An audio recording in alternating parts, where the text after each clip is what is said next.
unfold.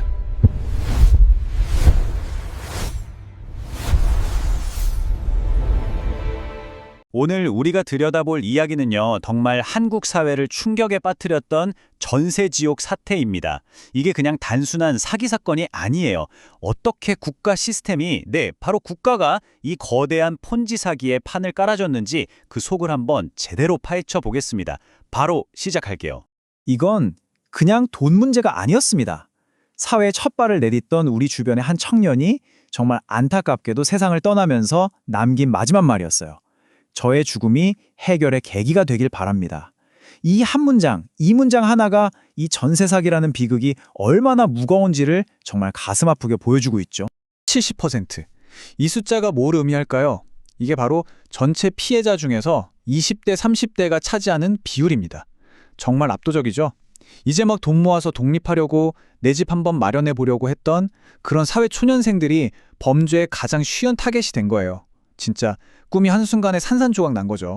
자, 그래서 이 사건의 본질을 꿰뚫는 말이 바로 이겁니다. 국가가 허락한 폰지 사기. 이게 그냥 사기꾼 몇 명이 저지른 일이 아니란 뜻이에요. 국가 시스템에 구멍이 뻥 뚫려 있었고 바로 그 구멍이 사기꾼들에게는 고속도로를 열어준 셈이 된 거죠. 이 모든 일의 시작에는 바로 한국에만 있는 독특한 제도, 전세가 있습니다. 다들 아시겠지만 매달 월세를 내는 대신에 집값의 상당 부분을 보증금으로 맡기는 거잖아요. 이게 원래는 집주인한테는 그 돈으로 또 다른 투자를 할 수 있게 해주고 세입자한테는 월세 부담 없이 목돈을 모을 수 있는 기회가 됐었거든요. 근데 바로 이 점을 사기꾼들이 파고든 겁니다. 자, 근데 이 전세 제도가 부동산 투기 열풍이랑 만나니까 정말 이상한 일이 벌어지기 시작합니다. 전세 보증금이 집을 실제로 파는 가격보다 더 비싸지는 거예요. 이게 바로 그 유명한 깡통 전세죠. 이게 무슨 말이냐면요. 제가 집주인인데 제 돈은 한 푼도 안 들이고 세입자한테 전세금 2억을 받아서 1억 8천짜리 집을 사는 거예요. 그럼 어떻게 되죠? 오히려 제 손에 2천만 원이 남죠. 말 그대로 시한폭탄이 만들어진 겁니다. 그럼 이 사람들이 도대체 어떤 식으로 사기를 쳤는지 그 범죄의 설계도를 한번 뜯어보겠습니다. 정말 기가 막혀요. 이게 바로 그 사기의 핵심 수법, 동시 진행이라는 건데요. 보세요. 모든 게 하루에 같은 날 동시에 일어납니다. 먼저 건축주가 빌라 가격을 뻥튀기 해요. 그리고 브로커가 정부가 보증해 주니까 안전하다면서 세입자를 데려오죠. 세입자가 전세 계약을 하고 보증금을 딱 내는 그 순간 그 돈이 그대로 바지 사장, 즉 명의만 빌려준 사람한테 흘러가서 집을 사버리는 거예요. 사기꾼들은 중간에서 차익을 챙기고 쏙 빠지고요. 결국 어떻게 되냐면 세입자는 자기 돈으로 자기가 들어갈 덫을 사준 꼴이 되는 거죠. 정말 완벽하게 짜인 판이었어요. 그리고 이걸 보면 아시겠지만 절대 혼자 한 게 아니에요. 판을 설계하는 건축왕이 있고 수백 채씩 명의를 빌려주는 빌라왕, 그리고 피해자를 물색하는 브로커까지. 이건 뭐 거의 기업형 범죄 조직이었던 거죠. 아니, 근데 이렇게 대놓고 사기를 치는데 어떻게 이게 가능했을까요? 여기서부터가 정말 기가 막힌 부분입니다.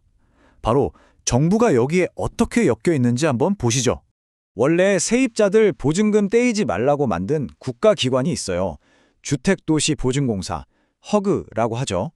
근데 정말 아이러니하게도 바로 이 허그가 사기꾼들한테는 최고의 마케팅 도구가 되어버렸습니다. 나라가 보증해준다는데 뭐가 걱정이냐? 이렇게요. 이게 바로 그 치명적인 구멍입니다. 왼쪽을 보세요. 예전에는 공시가격에 무려 150%까지 보증을 해줬어요. 물론 좋은 의도였겠죠. 빌라 거래도 좀 활성화하고 서민들 보증받기 쉽게 해주려고. 근데 사기꾼들 눈에는 이게 뭘로 보였을까요? 아, 집값보다 전세금을 훨씬 높게 받아도 나라가 보증을 써주네? 바로 이거였던 거죠. 사실상 정부가 깡통전세에 보증수표를 써준 거나 다름없었어요. 뒤늦게 지금처럼 126%로 낮췄지만 이미 수많은 폭탄이 터진 뒤였죠. 자, 그리고 이게 바로 그 정책 실패의 결과입니다. HUG가 사기꾼들 대신 세입자에게 갚아준 돈, 그러니까 대위변제액인데요. 2021년에 6천억 원 수준이던 게 2024년에는 무려 4조 원까지. 정말 말 그대로 수직으로 폭발해버렸습니다. 이 돈 전부 다 결국 우리 세금으로 메꿔야 하는 거예요. 근데 더 황당한 건 이겁니다. 8% HUG가 그 떼인 돈을 사기꾼들한테서 다시 받아낸 비율이에요. 100원을 떼이면 8원밖에 못 받았다는 얘기죠. 그냥 돈이 공중분해된 겁니다. 자, 그럼 이런 시스템의 붕괴가 결국 누구에게 가장 큰 상처를 남겼는지 그 현실을 한번 보겠습니다. 이 그래프를 보면 말이 안 나옵니다. 피해자의 70%가 20대와 30대예요. 사회에 막 나와서 열심히 살아보려는 젊은 세대가 이 사기에 집중 타겟이 된 거죠. 이래서 세대가 배신당했다는 말이 나오는 겁니다. 정부도 물론 가만히 있지는 않았습니다. 특별법이라는 걸 만들었죠. 근데 이게 피해자들 입장에서는 좀 황당한 법이었어요. 왜냐하면 내 보증금 떼었지? 그럼 우리가 돈 빌려줄 테니 그 깡통 전셋집을 네가 사. 이런 식이었거든요. 아니, 사기당한 것도 억울한데 빚까지 내서 그 집을 떠안으라는 거니까 이건 구제가 아니라 빚을 떠넘기는 거 아니냐, 이런 비판이 나올 수밖에 없었죠. 한 피해자분이 이런 말을 남기셨어요. 나의 작은 빌라는 안식처였지만 지옥이 되었습니다. 이 한마디에 정말 모든 게 잠겨 있죠. 평범했던 일상이 어떻게 한순간에 지옥으로 변했는지.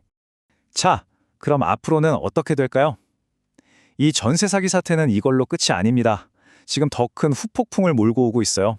앞으로 시장이 이렇게 될 거라는 전망이 많습니다. 완전히 두 쪽으로 쪼개지는 거죠. 사람들은 이제 빌라는 무서워서 쳐다도 안 보고 전부 아파트로만 몰리는 거예요. 그럼 어떻게 될까요? 아파트 전세는 없어서 난리가 나고 가격은 하늘 높은 줄 모르고 치솟겠죠.